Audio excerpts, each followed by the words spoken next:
Good day mga kapas break. Ito nga pala ang pinakamatindi at pinakamabagsik na laban sa week 7 ng Carmelite Basketball Club.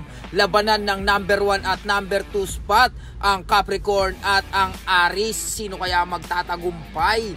Pero sa labanang ito ay talagang patindihan pisikalan kung pisikalan dahil nasa kanila ang dalawang player na talagang napaka-pisikal kung maglaro at napaka-agresibo. Si Idol Reyes ng Capricorn at si Idol Rosal ng Team Aris.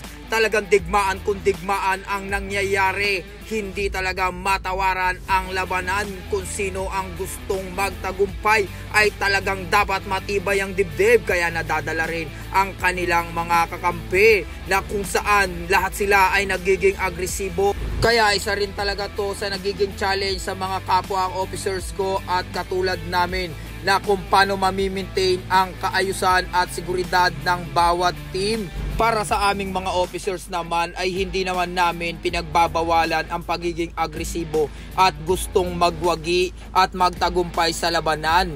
Dahil isa rin talaga yan sa nagpapaganda ng bawat game dito sa bawat liga sa Bagong Silang at Tala, Caloocan. At kung saang liga pa na pinaglalaroan ng mga basketball players syempre. Kaya sa mga ganyang pisikalang laro ay nauunawaan namin talaga. Pero ang hinihiling lang namin dito sa ating club ay sana bawasan lang ang pagiging emosyonal.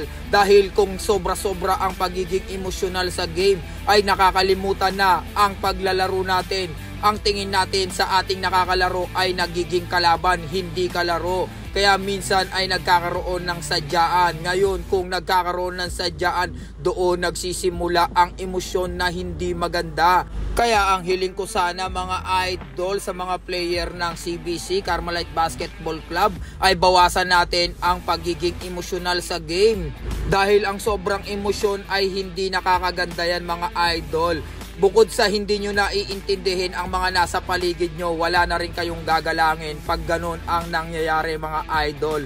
Kaya minsan hindi nagkakaroon ng magandang pangyayari at bukod doon nagkakaroon din kasi ng mga video. Ngayon pag nakita sa video merong sadyaan na rin talaga. Kaya nagkakaroon na rin ng sausawan kung sino pa yung mga hindi kasali at hindi nakikipagbakbakan, sila pa yung maiingay. Kaya ang nangyayari ay lumalala ang sitwasyon. Kaya imbis na magiging maayos, nagiging mas magulo pa mga idol. Kaya para kay Reyes at para kay Idol Rosal, sa inyong dalawa mga idol, sana lang ay bawas-bawasan natin ang pagiging emosyonal. Okay lang ang pagiging agresibo nyo dahil wala namang kaming ipinagbabawal doon dahil yun na talaga ang inyong laro at kilala namin na ganyan na ang laro nyo mga idol. Pero sana bawasan nyo na rin talaga ang masyadong sobrang emosyonal. Dahil galangan tayo mga idol, tapos na tayo sa pagalingan, nandito na tayo sa pasarapan ng buhay. Pag-i-enjoy lang mga idol, kaibigan ang hanap natin dito, hindi kaaway. Dahil kung ang iba ay nauunawaan ng inyong mga laro, meron din namang hindi makaka-appreciate nun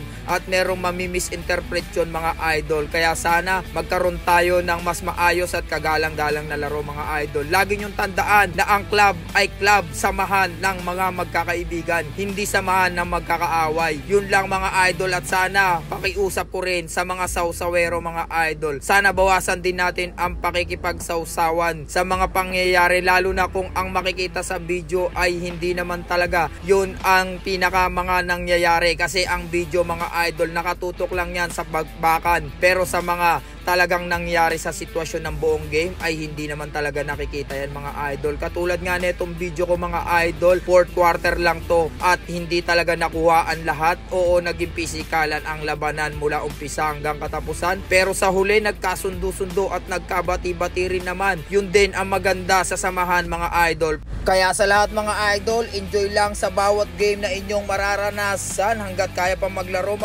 tayo, and thanks for watching. Goodbye!